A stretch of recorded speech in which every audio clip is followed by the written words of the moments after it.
Welcome to World and Mind, the podcast where we explore the mind and the world in all their complexity. Together, we'll dive into personal growth, uncover new ideas, and share stories of motivation, useful insights, and diverse topics of interest. Whether you're seeking inspiration or practical knowledge, this is the place for you. Let's begin.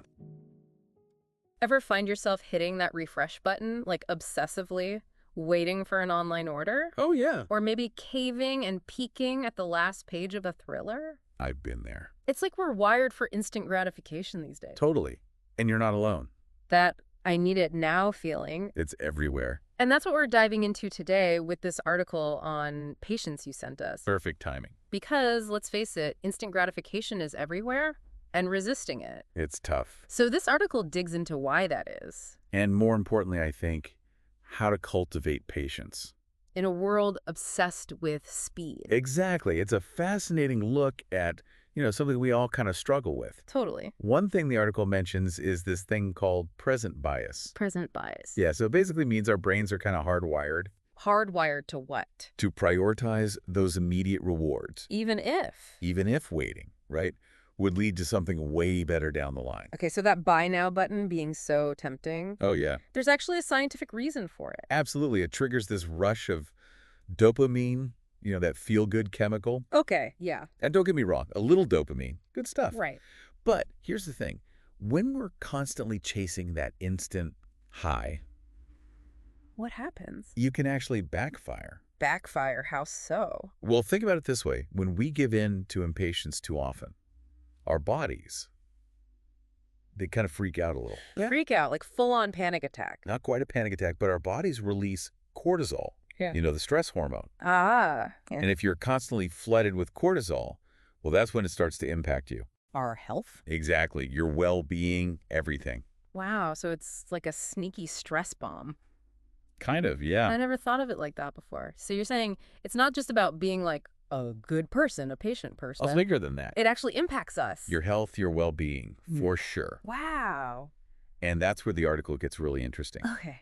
How so? It breaks down this idea of patience into like the what, the why, and most importantly, the how. The how, like actual steps Tangible steps we can take to actually cultivate more patience. in our lives. Yeah. And it even uses some, get this, historical examples to drive the point home. History. Now that's intriguing. Okay, because when I think of patience, I picture like a monk on a mountaintop. Right. Not your typical historical figure. Not really, no. But this article makes these fascinating connections Like what? to figures like Nelson Mandela and Mahatma Gandhi. Wow, okay. These are individuals who, they achieved some incredible things. But not overnight, right? Exactly. And not with quick fixes. We're talking decades of dedication here. Wow. Unwavering commitment to their visions. Not instant gratification at all. And not even close. Yeah. Take Nelson Mandela, right? Okay. The guy spent 27 years. 27 years. 27 years in prison for what he believed in.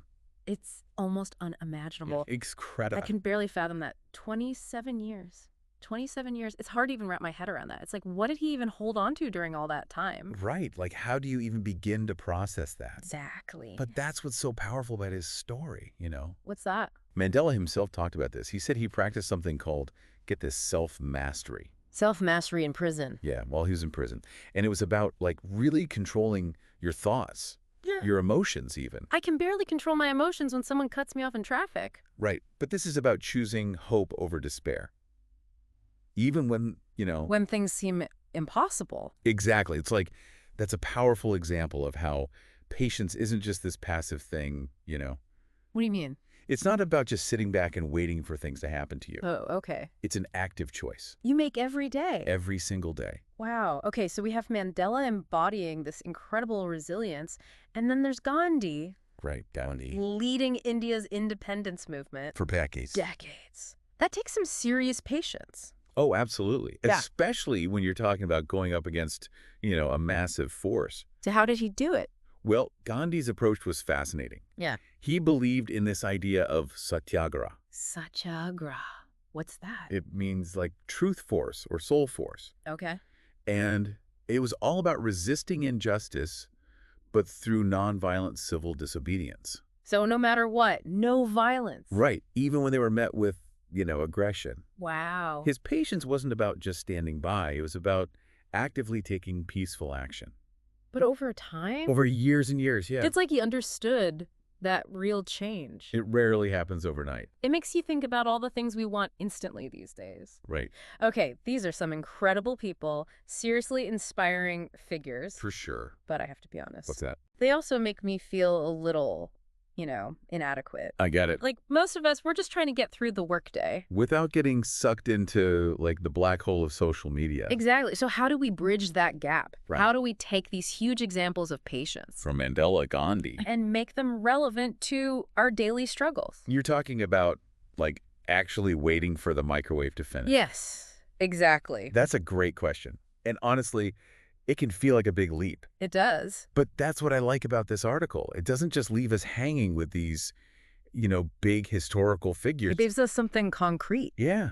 It gives us these really practical patience hacks, you could call them, that we can use, right now. In everyday life. In our everyday lives. Okay, I like that. Patience hacks. I'm all about it. So what kind of, workouts are we talking about? Well, one of the most effective ones, and this might not be a surprise, is mindfulness. Mindfulness. Okay. But hold on, don't worry. I'm not talking about, sitting on a meditation cushion for hours. Because my attention span could barely handle 5 minutes. Exactly. This is different. This kind of mindfulness is more about hitting the pause button. Pause button on what? On that instant gratification loop. You mean when I'm about to refresh my inbox for the 10th time? Exactly. Or scroll through social media mindlessly. It's about just noticing that urge. Instead of immediately giving in? Yes. Notice it, don't judge it, don't try to fight it. Just observe. Exactly. You might be surprised by how much power you have by simply pausing. Just for a second. Before you react. So we're training ourselves Kind of like building a muscle. to become more aware of those urges, those I need it now moments. Yes, precisely. I like it. And the best part is the article even links this kind of mindfulness, these little pauses, to less anxiety. Daily. Yeah, by creating that space, you're actually giving your nervous system a break. From that constant go, go, go. Exactly. That actually makes a lot of sense because, how often do we do things impulsively and then we're like, why did I do that? All the time. Whether it's sending an angry email or buying those shoes that you don't need. Oh yeah, online shopping, the ultimate impatience trap. Seriously. And that's where I think another one of these patience hacks comes in, right? What's that? It's this idea of breaking down Breaking down. big goals into smaller, more manageable steps. Oh, I like that. It's like that saying, how do you eat an elephant? One bite at a time. Exactly. And the article uses the example of long-term project planning. Which makes sense. Right. But I think this applies to anything that feels overwhelming. Oh, for sure. If you focus on the enormity of a task, right, let's say writing a book, Okay, writing a book, yeah.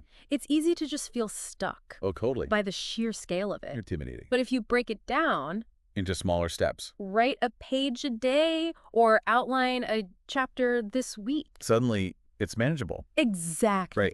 Doable. It's like that saying, the journey of 1,000 miles begins with a single step. Total. But sometimes Yeah. it's knowing what that first step should be. That's the hard part. That's the hardest part. For sure. And speaking of those bigger goals. Yeah. One thing that really struck me in this article was this link between patience and success. Okay. And they brought up Warren Buffett, Of course. Yeah. who's like the ultimate example of patient investing, right? He really is. He's got some great quotes about it, too. Right. What is it? He likes to be fearful when others are greedy. And greedy when others are fearful? Yes. That's the one. I mean, that takes incredible patience. Oh, absolutely. To go against the grain like that. Totally. Trust your own judgment. Mm-hmm. And wait, Yeah. do the right opportunity. Exactly. Playing the long game. And it obviously paid off. Clearly. So it's not just about having money in the bank, right? No, not at all. There's something about this idea of patience that leads to a more fulfilling life. 100%. Yeah. And the article touched on this too. It's about those deeper rewards, right? Okay, like what?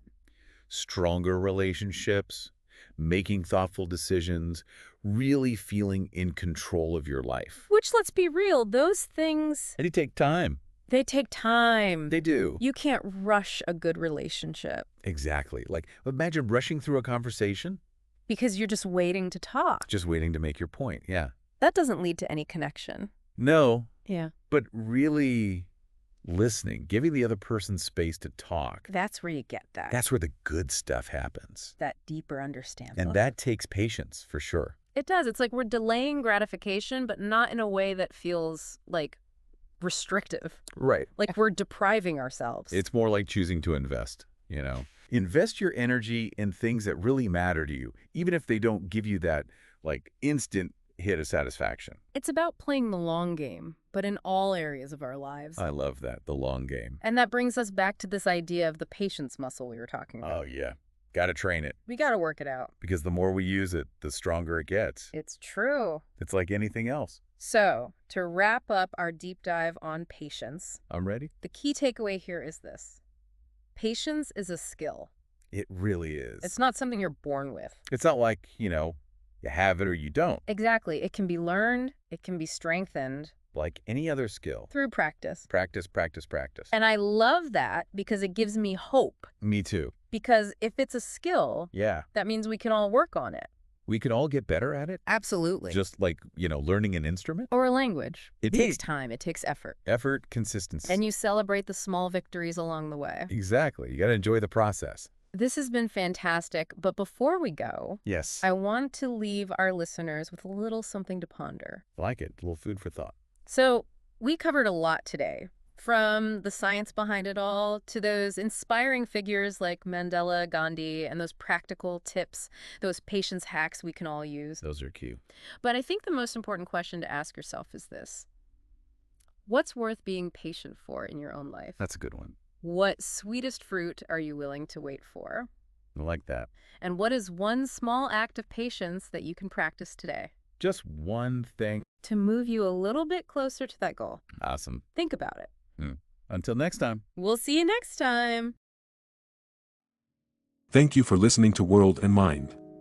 If you enjoyed today's episode, don't forget to subscribe and share it with others who might find it helpful or inspiring. Remember, every step in the journey matters, and together we can keep exploring new ideas and creating a better world. Until next time, stay curious, stay motivated, and keep growing.